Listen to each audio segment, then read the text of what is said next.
Olha, gente, naquela série, a Justiça Federal pede a palavra. Dando continuidade à série A Justiça Federal pede a palavra, hoje eu vou ter a oportunidade de conversar com o mestre em Direito, juiz federal, doutorando pelo PPGD, Programa de Pós-Graduação da Universidade Católica de Pernambuco, o doutor Rogério Abreu. E aí, Rogério, muito obrigado por ter vindo. Quem agradece sou eu. É uma honra estar aqui. E hoje eu queria falar sobre o que é fazer um doutorado como juiz federal. Como é compatibilizar essa atividade da magistratura federal com um doutorado, que é exatamente o caso do Rogério. Fala um pouco sobre essa compatibilidade, sobre essa reunião da experiência de juiz federal com a experiência de fazer um doutorado. Bem, eu diria que eu tenho a oportunidade, a honra hoje de compartilhar 3 situações que me são extremamente gratificantes. A primeira delas é a situação de ser juiz federal, que é uma função absolutamente nobre e eu diria que às vezes difícil. Também a de professor universitário, já que leciono desde 2002 na graduação. E a terceira situação é de ser estudante, como doutorando, né, muito honrosamente seu aluno no PPGD. E essas 3 condições me parecem me fazer crescer como pessoa. Como juiz, eu lido constantemente com fatos, sou juiz titular de uma vara que lida com direito previdenciário, um juizado especial federal. A situação de pessoas absolutamente pobres, eu diria miseráveis, é comovente às vezes, e nós temos que agir como prestadores de justiça a essas pessoas que mais precisam de justiça. E o nosso instrumento é o direito. Mas a visão que nós, como juízes, temos do direito, e é a visão, eu diria que é a visão que nos é exigida num concurso, num processo de seleção, é uma visão diferente daquela que nós adquirimos num doutorado, em que nós temos um ambiente para reflexões mais aprofundadas, um ambiente para pesquisa jurídica, para a compatibilização do direito com outras ciências, a interdisciplinariedade. E tudo isso melhora a atuação da magistratura, melhora a atuação do Rogério, magistrado, ao passo que a realidade a que eu assisto na magistratura me ajuda como estudante, como pesquisador, como alguém em busca do conhecimento, que é o que faço no PPGD atualmente. Certo. Na tua perspectiva, professor com dedicação exclusiva, sem dúvida é uma vertente que pode ser desenvolvida, ou um professor com uma prática profissional, como é o teu caso, de juiz, de procurador, promotor, advogado, não é? Há espaço para ambos dentro da academia? Eu tenho certeza que sim. Eu diria, inclusive, que não é possível pensar o direito fora da sociedade, fora da realidade, fora da vida real. E aí as pessoas que têm uma dedicação exclusiva, que podem se dedicar a uma reflexão puramente teórica do direito, elas servem a um propósito espetacularmente nobre, mas também aquelas pessoas que têm uma atuação operacional do direito, uma pessoa que trabalha com direito, um advogado, um membro do Ministério Público e um juiz, e que, portanto, sofre, digamos assim, a aplicação do direito na carne.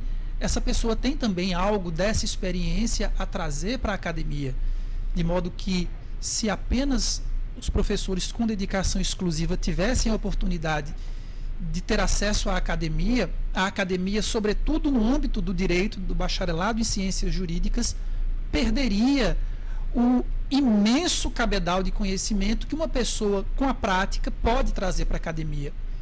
E os alunos dessa faculdade, os alunos do ambiente acadêmico também perderiam por não poderem contar com essa experiência. Eu diria que o profissional com aplicação direta do direito, o que não tem dedicação exclusiva, ele é um laboratório vivo para a academia, especificamente em relação ao aluno de direito. Por isso, eu entendo que há espaço para os dois.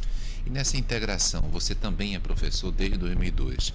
Eu te pergunto, já há um ano no doutorado, não é isso? Isso. Esse ano de doutorado, em que mudou você como professor?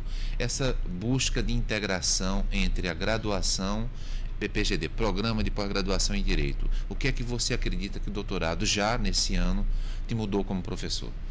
Olha, não há dúvida de que o doutorado nos instiga a estudos bem mais aprofundados do que aqueles que nos são exigidos na prática diuturna da magistratura e da academia, sobretudo na disciplina que eu ministro, que é de prática jurídica. O doutorado nos instiga a estudos de autores diferentes, nos instiga a pesquisas de direito comparado, a pesquisas de autores estrangeiros, e tudo isso cresce no conhecimento do professor, no conhecimento do juiz e no conhecimento do pesquisador, de forma a ajudá-lo a integrar, a trazer uma visão interdisciplinar para a sua prática diária, para a sua prática profissional. Bom, eu diria que hoje, com um ano e pouquinho no PPGD, eu me vejo como uma pessoa, um profissional, um pesquisador melhor. Eu tenho novas leituras, eu tenho novas perspectivas de leitura, existe um networking que se cria, uma rede de conhecimentos e inputs e insumos acadêmicos que nos ajudam muito no crescimento do conhecimento, e eu só vejo vantagens no sentido mais positivo da palavra.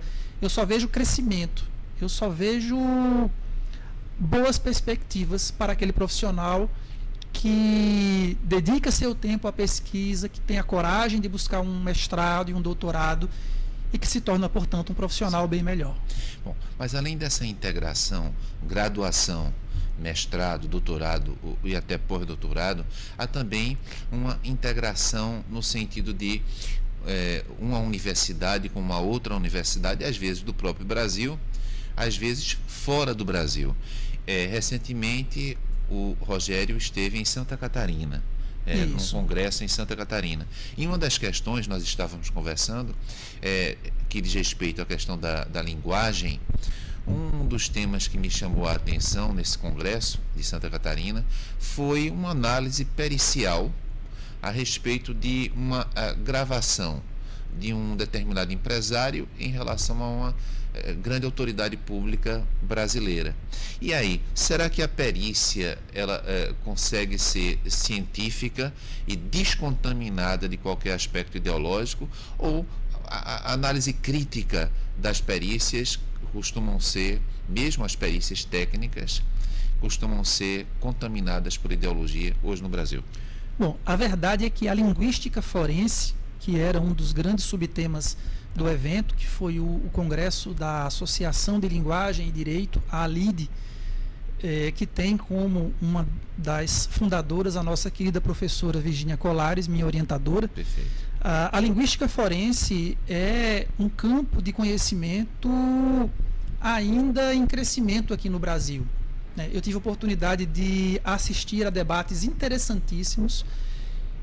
Os profissionais que lidam com isso lidam de forma científica mesmo, e eu vejo que nós da Justiça ainda temos muito a aprender com relação a isso, e eu diria mais, a Justiça como um todo, os órgãos, os aparelhos de segurança pública como um todo, tem muito ainda a se valer do instrumental probatório que a linguística forense poderá nos trazer no futuro. Certo. Com relação a esse painel especificamente, aqui infelizmente eu não pude estar presente. O que eu ouvi, até porque muito interessante o tema, e aí eu procurei saber depois com alguns colegas, o que eu ouvi foi que o debate foi muito acirrado. Houve, obviamente, quem contestasse a cientificidade da exposição, e houve quem a reafirmasse, né, mostrando que a linguística forense, na verdade, seria científica, não ideológica, mas aí a questão do conceito do que seria ideológico ou não seria absolutamente um campo árido demais para se debater lá naquele momento, Sim. até porque havia vários painéis e isso não chegou a ser debatido pelo que eu pude aprender depois. O que ficou para mim, na verdade, da experiência, sobretudo em relação a esse painel especificamente, foi o crescimento, a ascensão desse campo do conhecimento e a perspectiva de que no futuro, uma vez que ele seja incorporado pelos aparelhos de segurança pública, a perspectiva de que no futuro todos nós possamos nos valer da perícia linguística como mais uma fonte de prova a nos servir para o esclarecimento da verdade nos processos e nas demandas julgadas pela justiça. Existe, na tua perspectiva, uma ciência pura, ou melhor dito, na área jurídica, há de se falar, um livro clássico, a teoria pura do direito. Não é uma teoria sobre o direito puro, mas é uma teoria pura do direito. É possível uma ciência pura, uma teoria pura do direito, uma teoria pura da medicina, uma teoria pura da engenharia, ou sempre há uma certa contaminação no sentido de que um governo, ao escolher um determinado projeto de engenharia e não outro, está fazendo uma opção política? Bom, falar numa ciência pura, seja ela jurídica, médica, econômica, é bastante difícil. Eu vejo mais uma postura. O pesquisador pode ter uma postura de investigar apenas o que seja jurídico em determinada realidade, em determinado ordenamento jurídico, em determinada ordem social, e aí eu entendo que uma postura assim é possível. Mas afirmar pura e simplesmente que exista uma ciência pura significa negar o potencial da interdisciplinariedade, o potencial das ramificações que o direito tem, seja como agente, ou seja, o direito se alastrando, invadindo outros conhecimentos e outros saberes, seja como paciente, ele sendo permeado e sendo invadido por outras ciências. A verdade é que o direito se torna mais rico quando é enxergado de maneira total, de maneira holística, de maneira completa. E enxergar o direito de maneira completa exige que nós não adotemos essa postura de procurar, de buscar o que seja puramente normativo, puramente jurídico. Até porque se o direito é feito para a regência da sociedade, e a sociedade seria, de uma forma de falar, a vida real, falar numa ciência pura seria falar num instrumento sem sentido, sem aplicação. Um instrumento tem que servir de instrumento a alguma coisa. E talvez por isso é que a análise do direito com os fatos, com a vida real, com a sociedade seja tão mais produtivo. A universidade hoje em dia vem passando, assim como a sociedade brasileira, vem passando por um momento bastante polarizado. Ou você tem uma postura e, portanto, você está certo, ou você tem outra e, portanto, você está errado. Isso de parte a parte, não é? Então, dentro desse ambiente de polarização e de convicções quase que absolutas de que, obviamente, eu estou certo e você está errado, esse ambiente é propício para essa linha de ciência que você falou há pouco, já que não há uma ciência pura, onde é necessário interdisciplinariedade, pontos de vistas diversos? Será que nós não estamos dentro de uma universidade que tem essa preocupação de uma ideologia clara? Os professores, os alunos têm pontos de partida e pontos de chegada, não é? Muito evidentes, antes mesmo de desenvolver um trabalho. Não é? Será que isso não é um pouco incompatível com a própria ideia de universidade? Eu penso que o debate seja algo inerente à universidade. Se a universidade se propõe a ser uma usina de saberes e de conhecimentos, de pesquisas, a pesquisa do novo começa numa contestação desse novo. Começa numa contestação do que exista hoje para se buscar um novo. E esse novo poderá ser ou não verificado, poderá ser falseado. A dialética aí é inerente à universidade. O que eu vejo na sociedade hoje, a multiplicidade de opiniões, de pontos de vistas e principalmente de posições, pode ser incorporado Eu não digo que seja, mas pode ser incorporado pela universidade como um catalisador de novos estudos. E é papel da universidade fazer isso, chamar a sociedade para si, a fim de que ela também possa se espraiar além dos seus muros e ir de encontro, ou melhor dizendo, ao encontro da sociedade. Mas para isso ela precisa incorporar todo esse caldo social hoje como mais um instrumento a serviço da produção do conhecimento, da pesquisa e da difusão do conhecimento. Eu vejo como uma coisa positiva, né, desde que, obviamente, não irradie violência. Isso aí creio que seja um ponto pacífico entre todos, mas a multiplicidade de pontos de vista, de ideias e de posições pode sim ser incorporada pela universidade, pela comunidade acadêmica, como um catalisador de novos estudos. E eu penso que todos nós tenhamos a crescer a partir dessa divergência. Um convite para quem tiver a ideia de fazer um doutorado na Universidade Católica de Pernambuco. Fala um pouco sobre o nosso doutorado e faz um convite aí para quem efetivamente, como você, quer fazer um doutorado na Universidade Católica de Pernambuco. Bom, o que eu posso fazer, e que penso que corresponda a isso, é dar um testemunho da minha experiência como aluno do PPGD da Unicap. Eu tenho uma cabeça diferente hoje pelas leituras, pelas conversas com professores, pelas exposições, sempre muito dialogadas, sempre com muita oportunidade de o aluno participar, de o aluno debater, até de contestar. E aí, assim, nós podemos dizer que isso nem sempre é muito bem aceito no âmbito jurídico. Infelizmente, parece que nós, às vezes, temos um certo melindre em ter a nossa opinião contestada. E é a universidade o melhor ambiente para contestação. A Unicap faz isso. A Unicap incentiva esse diálogo, não apenas uma convergência de ideias, mas a divergência de ideias é explorada, é incentivada às vezes, e ela é tratada como uma coisa natural e produtiva. Então, a partir das leituras, das conversas, do ambiente de produção acadêmica, eu posso dizer que o programa, que já era conhecido, né, não era novidade para mim a excelência do programa, mas viver o programa é uma experiência absolutamente diferente.